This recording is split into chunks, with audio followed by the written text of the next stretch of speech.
Depuis quand Nantes n'est plus bretonne? Est-ce que la Savoie a toujours été française? Et l'Alsace? Et la Corse? Comment ont évolué nos frontières? C'est le thème de la chaîne que je vous propose. Bonjour à tous, je m'appelle Tony Story et pour ceux que ça intéresse, je vais vous expliquer avec un format de 2 minutes pour une décennie à la louche comment ont évolué les frontières de notre pays à la louche. Je précise tout de suite que je n'ai aucune formation historique. Je laisse l'histoire de France aux grands pros comme Alain Decaux, Franck Ferrand, Gosselin Lenôtre ou Michelet. Moi, je vais humblement m'aider de leur travail, mais aussi souvent d'Internet et même de Wikipédia, afin de présenter une carte de France évoluant depuis les Gaulois jusqu'à nos jours. Évidemment, qu'est-ce qu'on appelle la France? Je sais bien que la France de l'Antiquité, elle n'existe même pas. C'est une terre où cohabitent des peuples celtes puis gaulois. Et puis, ce sont 2 provinces de l'ouest de l'Empire romain. Et puis, c'est le royaume des Francs qui vont lui donner son nom. C'est un empire sous Charlemagne et un tas de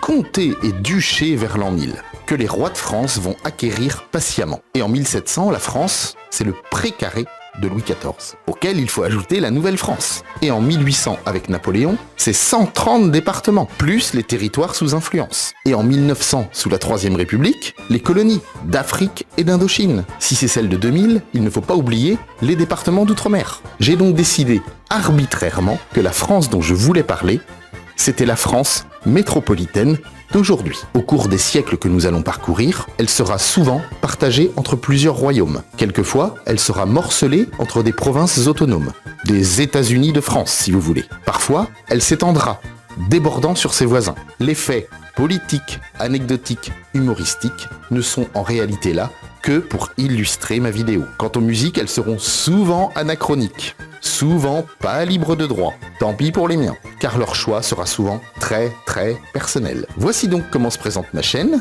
mais au fait, comment va-t-elle évoluer dans les siècles à venir ?